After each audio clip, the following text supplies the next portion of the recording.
Hola, hola, Shalom Paraná. Shalom Paraná. Shalom Alejem. El Beinu Shalom, Shalom, Shalom Paraná. Shalom a todos los amigos que andan pululando por acá por la radio, todos con ánimos de festejo, de fin de año, todos contentos, y ahora después de tomar un poquito de champán, están todos un poquito más contentos todavía. Así que llegamos al último programa del año, al programa 103 del último día del año para nosotros en la radio. Y yo siempre digo, no hay casualidades, sino hay causalidades. Y hoy tenemos un programa que tiene que ver con eso, tenemos que ver con la causalidad. Resulta que hace un tiempito atrás habíamos hecho un programa hermoso que tenía que ver con el tema de la música sefaradí, de la música en ladino. Habíamos hecho una nota a la querida Carla Berg, una cantante que es brasileña, que hoy está viviendo en Estados Unidos. Y a través de esa nota fue escuchada por otra persona, por una profesora que es argentina, que también estuvo viviendo muchos años en Brasil, casi 40 años en Brasil. Y ella se contacta con la radio porque quería dar a conocer el que es, diría hoy, el trabajo de su vida. Me estoy refiriendo a la profesora historiadora Alicia Chajet. Ella ha hecho un trabajo muy, muy bueno, muy exhaustivo, que tiene que ver con los chuetas. Nosotros los chuetas de Mallorca ya lo habíamos charlado en un programa anterior. Es esa comunidad judía de esa isla frente a Barcelona, en España, en Mallorca, donde a los judíos en la época de la Inquisición los obligaban a dejar su fe, a dejar de profesar su fe, los obligaban a la conversión, so pena de muerte o de castigos físicos. Y ella tiene un trabajo muy, muy bueno, y nosotros ya habíamos tocado un anticipo con el tema de una película que también tuvimos nosotros entrevistando a uno de los que hizo esa película que tenía que ver con los chuetas de Mallorca. Y bueno, Alicia se contactó con la radio y ella quería dar a conocer la nota esta. Y tiene mucho que ver con esta festividad que nosotros terminamos de prender la última vela, que es la Hanukkah. La festividad de Hanukkah, la festividad de la libertad, de cuando los poquitos judíos lucharon contra los griegos después de que profanaron el templo. Y como yo decía en aquel momento en el programa anterior, era un tema de que no era el objetivo en aquel momento del Imperio Greco de exterminar a los judíos de manera física, sino que tenía que ver con el tema de borrar la parte espiritual, borrar la creencia, borrar todo lo que significaba el culto judío, de la misma forma que también quisieron hacer los inquisidores en la isla de Mallorca y en la península ibérica desde la época de la expulsión de los judíos en el año 1492, donde también la idea era o te convertís o te matamos. La idea no era, digamos, matar porque sí, sino era borrar el culto judío, borrar la tradición judía. Y bueno, gracias a Dios hoy estamos acá y no lo han podido hacer. Así que, bueno, Alicia tiene un trabajo muy, muy profundo con respecto a este tema. Ella con 27 años, ella había nacido en Buenos Aires, en Argentina, donde hizo sus estudios primarios y secundarios. Los padres, el papá nació en Lituania, la madre polaca, y con 27 años se fue a vivir a Brasil, donde vivió prácticamente 40 años en distintas ciudades como Maceió, Salvador, Río de Janeiro, Sao Paulo. Y en Brasil inició sus estudios universitarios, se graduó de Historia en la Pontificia Universidad Católica de San Pablo, y después, bueno, realizó varios viajes y, bueno, a raíz de eso pudo hacer su trabajo con respecto a los chuetas de Mallorca. Tiene mucho trabajo publicado a través de YouTube, que se puede buscar también. Y bueno, vamos a charlar con ella ahora en el siguiente bloque del programa.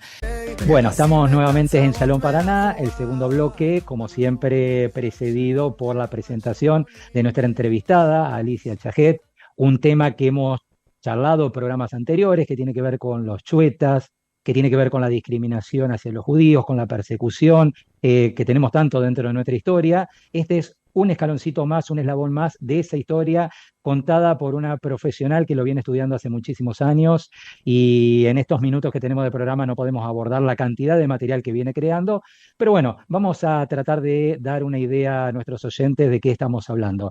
Primero que nada, queríamos conocerte, Alicia, saber cuál es tu formación para poder precedernos en el tema. Bueno, yo soy historiadora, en realidad, es decir, soy historiadora. Nací en Buenos Aires, me fui muy joven para Brasil, así que el curso de historia lo hice en Brasil y esa es mi formación, ¿no? Historiadora.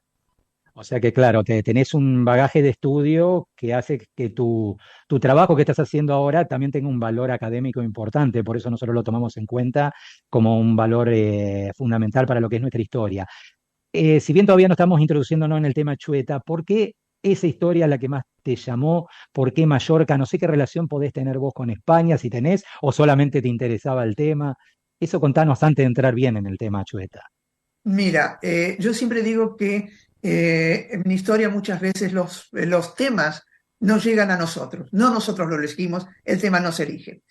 Fue en 2001, en un momento muy particular, yo estaba en casa y ya había televisión por cable, y vi un programa que se llama Línea 900, que ya no existe, y tocó el tema de los chuetas. Cuando yo lo vi por primera vez, dije, ese no es un tema religioso, es un tema de discriminación. Un tiempo antes había estado trabajando en la Universidad de San Pablo sobre el tema de discriminación. Y ahí comencé a investigar, con un poco de ser cara dura, mandando, porque no había ni WhatsApp, ni nada diferente, ni Facebook, mandar emails y preguntar a las personas directamente si sabían que el apellido que tenían podía ser de origen judío. Y comencé con eso. Ahí arrancó la historia. Ahí arrancó la historia. Ahí arrancó la Muchos me historia, respondieron y otros simplemente me cerraron la puerta en la cara, lógico. Cuando te decía que claro. podían ser judíos, nunca más hablaron. Bueno, por las dudas, como siempre en la radio, los oyentes por ahí se renuevan. Contanos un poco para entrar en tema, ¿qué son los chuetas? Los chuetas son un grupo de cristianos nuevos, anusim hoy, de la isla de Mallorca, que quedaron discriminados después de un auto de fe de 1691. Es decir, hay varios autos de fe en Mallorca, lo mismo que hubo en toda la España.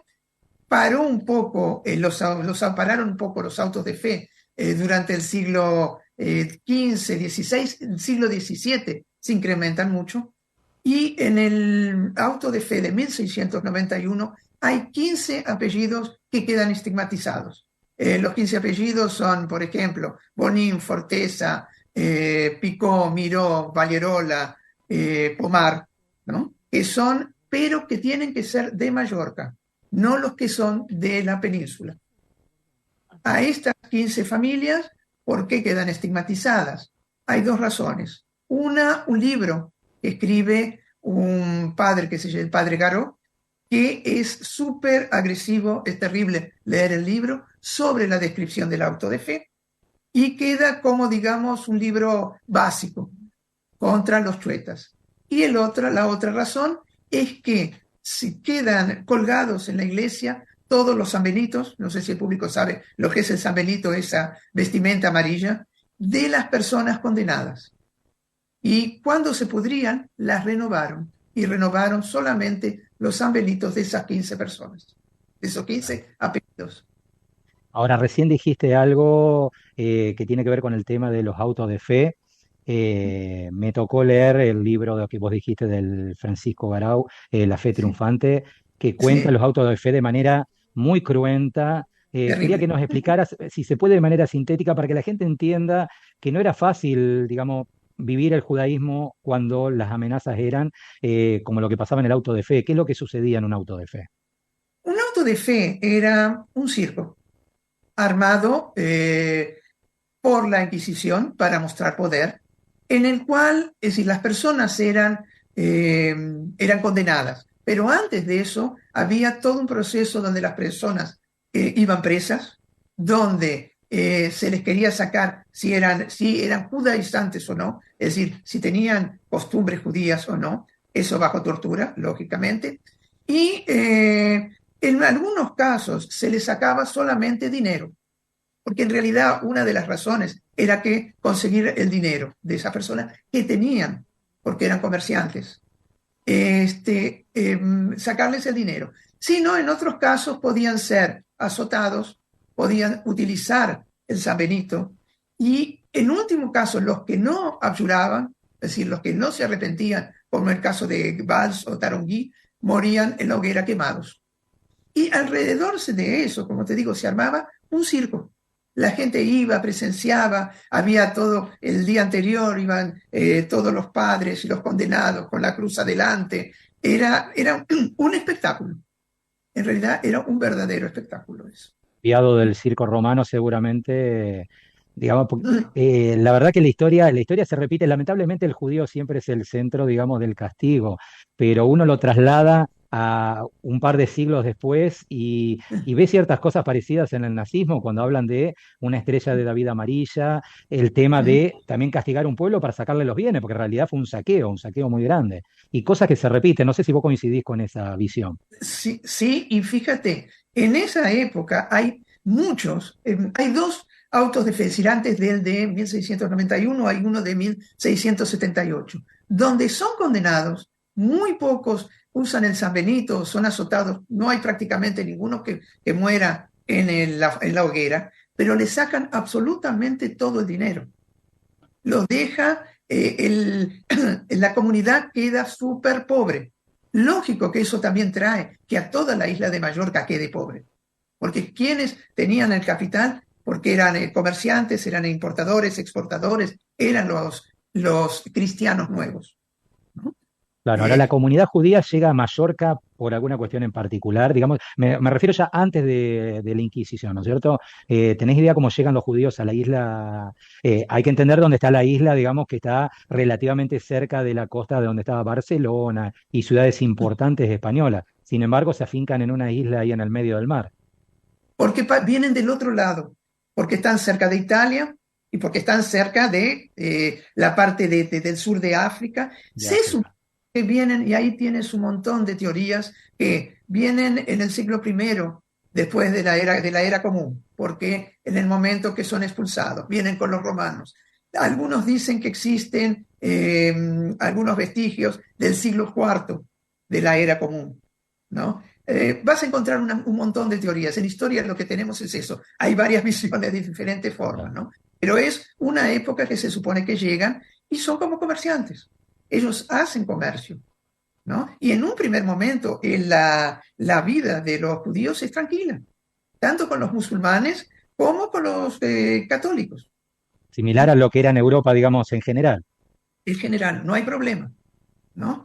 Sí empieza que uno piensa que las expulsiones y las persecuciones comenzaron en 1492, no, comienzan mucho antes. 1391 ya tienes en Barcelona y tienes en Mallorca. 1391, 1435. O sea, ya desde 100 años antes del edicto de expulsión de judíos por los Reyes Sí, Católicos ya estaba la idea, digamos, de eliminar el judaísmo de la zona, por lo menos de Europa. sí, en Mallorca y en Barcelona también, porque Mallorca pertenece a la corona de Aragón. Aragón, Barcelona, todo eso pertenece, Mallorca pertenece a esa corona. Acuérdate que no había una unificación en España en aquella época, ¿no? Ahora, ¿por qué el tema Chueta se conoce menos o de manera más tardía que el tema de los marranos en general, tanto de la península ibérica como en Portugal y todo eso? Una historia mucho más, ¿cómo puedo decir? Más documentada, más hablada. Y los chuetas, por lo menos yo particularmente que estoy en la comunidad judía desde chiquito, ya tengo 50 y tantos de años, no la he escuchado a estos últimos años, digamos, par de años. Porque no había mucho material, eran muy cerrados y no se investigaba. Hay una persona que está en el video, en la película de Dani, sí, que es Miquel Segura. Miquel Segura es uno de los que ha escrito más sobre los chuetas, pero tienes libros a partir de la década del 50, 60, ¿no? Cuando se abre. Un caso curioso es que la discriminación llega hasta la primera década del siglo XX. Hasta en 1959 tienes una chica que no la dejan entrar a un convento porque dicen que tiene sangre chueta. Hay una persona que se llama Bursen que escribió libros y fue uno de los primeros que empezó a investigar. Y a partir de ahí tienes un montón de trabajos, pero son trabajos académicos, no son trabajos de divulgación. Y el tema de los sobrevivientes de aquellos chuetas iniciales, aquellos, bueno, hoy me imagino ya descendientes en tercera, cuarta, quinta generación, ¿qué es lo que dicen al respecto? ¿Qué, hablan de su historia? ¿Les interesa conocerla? ¿Tienen todavía miedo o no quieren que se sepa de su sangre judía? Porque tengo entendido también que hubo gente que tuvo problemas, digamos, en la modernidad, aquellos que sí han querido volver a su fuente, también a través de, no sé si del rabinato, que por ahí no los reconoce. No sé si estás Sí, pensando. trabajar con rabinos es un poco complicado. En realidad, si es chueta y tiene los 4 apellidos chuetas, obviamente es judío, es descendiente de judío. Tendría que ser acepto sin ningún problema. Si es chueta por línea matrilineal, tampoco tendría ningún problema. Ahora, lógico, tú tienes, si conoces la ortodoxia judía, que no los aceptan. Entonces, se tienen que convertir. Hay muchos de ellos que dicen, yo no me convierto porque yo soy judío. Puedo estudiar, puedo aprender, pero convertirme, ¿por qué? Entonces existe, y esa discusión existe también con muchos anusim que no son chuetas. Es decir, si yo puedo comprobar que soy judío, ¿por qué tengo que hacer la conversión? Tú sabes que en la conversión el nombre que se recibe es diferente. Por ejemplo, el rabino, hay un rabino que está rabino ahora que está en Mallorca, Nizam ben Abraham. Es decir, cuando tienes Ben Abraham es porque es converso.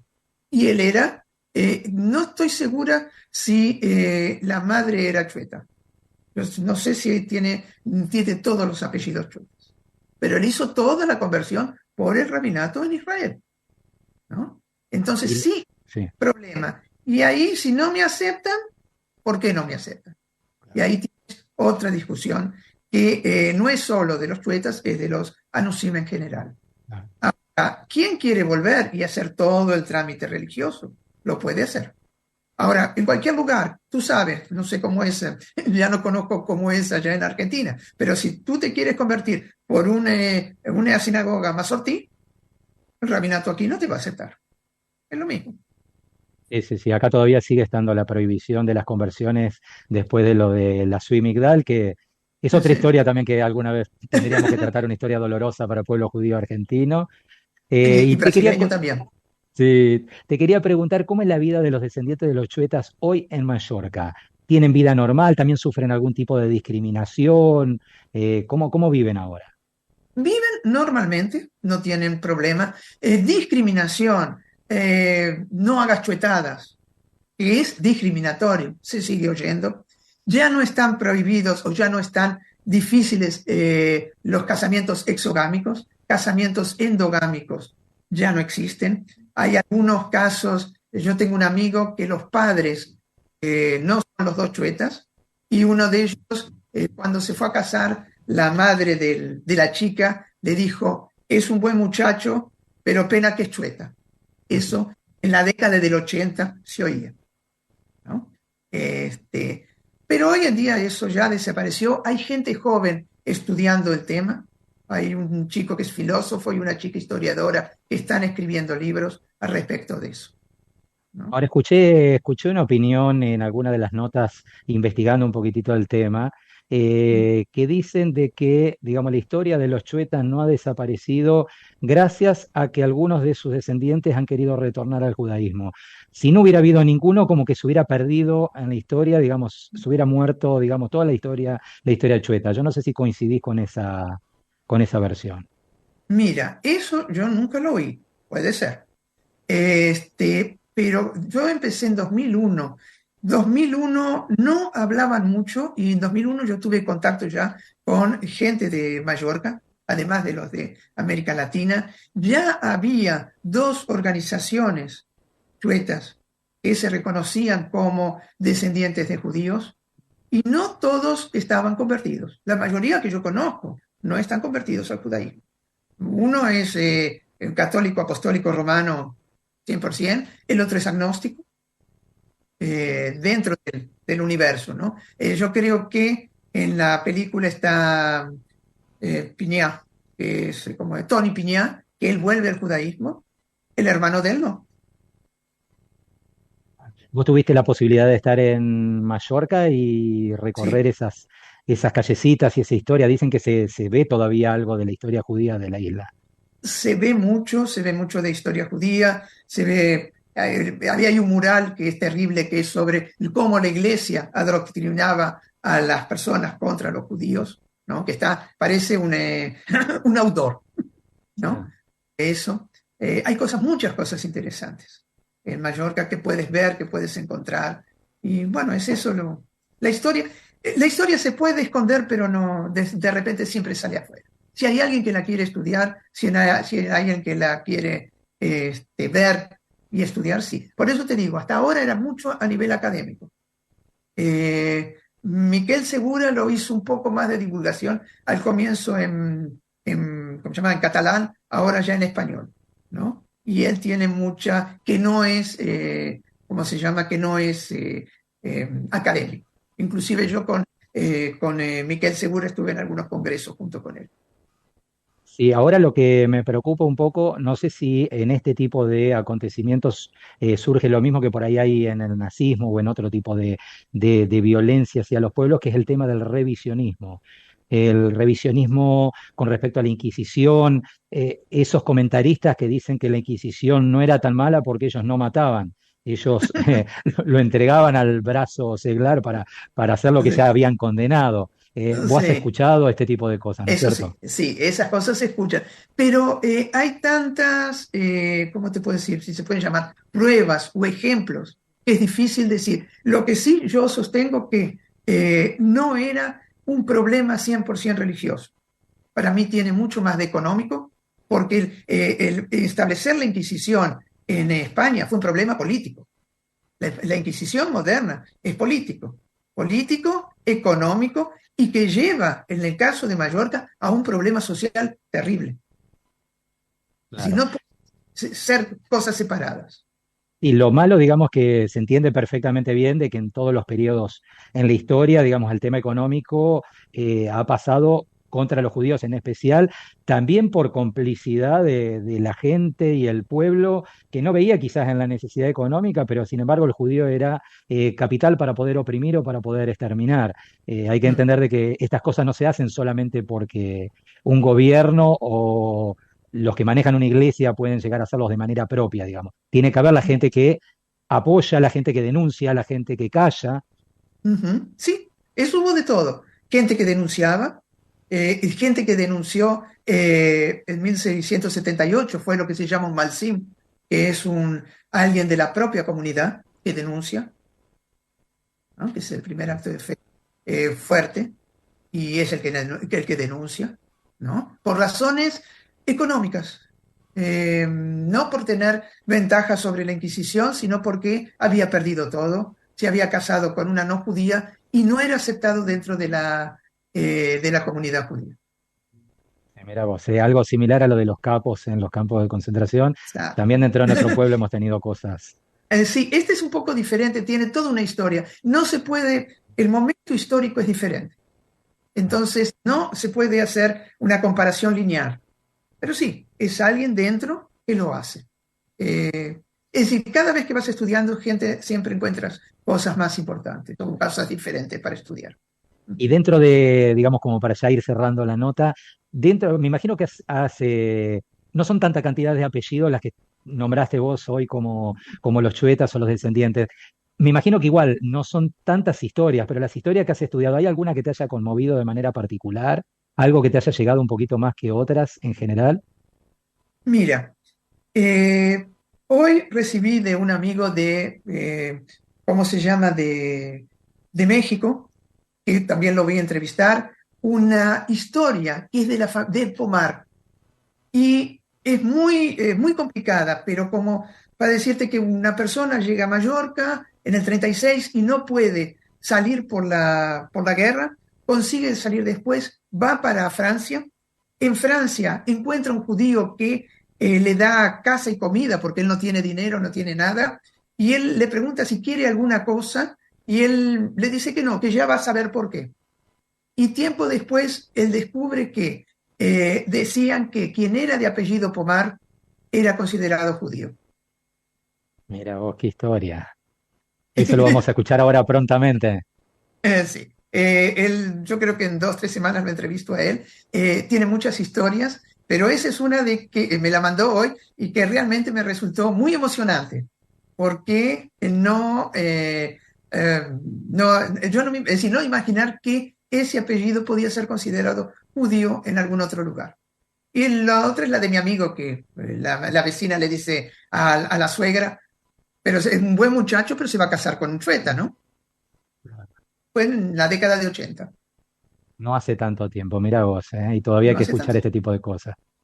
Sí. Se Bueno, casaron. Alicia, la verdad que una historia fascinante, hermosa. Me gustaría que nos cuentes dónde podemos escuchar, dónde podemos ver todo este tipo de cosas, tus trabajos, que sé que hay un montón de videos y notas que has hecho, dónde la podemos encontrar para que nuestros oyentes puedan hacer sus propias investigaciones y sus propios análisis.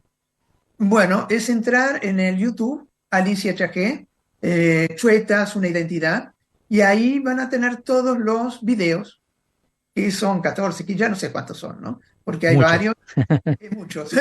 Y ¿cómo se llama? Ahora la parte de entrevistas. Es decir, ahora voy a intercalar entrevistas con textos, ¿no? Textos míos y entrevistas de las personas de América Latina y de México. De América Latina y en Estados Unidos también. Hay gente que son descendientes de chuetas. Quizás la posibilidad de hacer algún libro en un futuro sobre todo este trabajo. Mira, no sé. Yo no planeo cosas. Lo que salga, salga. Lo que salga, salga. En este momento es el tema de mi vida, ¿no? Mi pasión. Tanto Claro. que rápido. Cuando vine para acá, yo vine para acá hace casi 4 años, tuve que regalar, donar todos los libros, todo el material que tenía. Lo único que me traje fue todo el material sobre los chuetas y los emails que tenía impresos con la gente que me había comunicado y que volví a retomarlos ahora. Ahí es tu razón de vida. Bueno, entonces, todo lo que pueda hacer, si se puede hacer un libro, sería maravilloso también. Claro. Y Pero bueno, suponiendo que se termine, ¿hay alguna otra cosa más fuera del tema de los chuetas? ¿Hay algún tema que en algún momento te gustaría investigar o te gustaría ahondar? ¿Hay algo que por ahí te llama o esperarás en su momento a que te toque la puerta? espero que llegue a mí. Por ahora no. Por ahora estoy bastante ocupada. Es un tema que lleva mucho tiempo. Hacer un YouTube, cuando dije, bueno, voy a hacer un canal de YouTube, de repente me encontré que, oye, se puede hacer, pero es complicado, ¿no? Tienes que, Claro. tienes que grabar, tienes que buscar material y ya a esta altura volver a estudiar, porque hay mucho material nuevo. Entonces tengo que seguir estudiando continuamente. No es decir, ok, acabó y ya está, ya está. No, no hay más para buscar. Siempre tienes cosas más para buscar en un tema. Y Bueno, eso es sí. lo lindo que tiene nuestra tradición judía. Primero, que es riquísimo en historia. Segundo, que siempre se pueden aprender cosas nuevas. Y tercero, que como decimos siempre, no hay casualidades, hay causalidades y a veces investigando se encuentran cosas, digamos, aunque no sean lindas, digamos, pero es parte de nuestra historia, podemos sacar enseñanzas y cosas lindas para las futuras generaciones.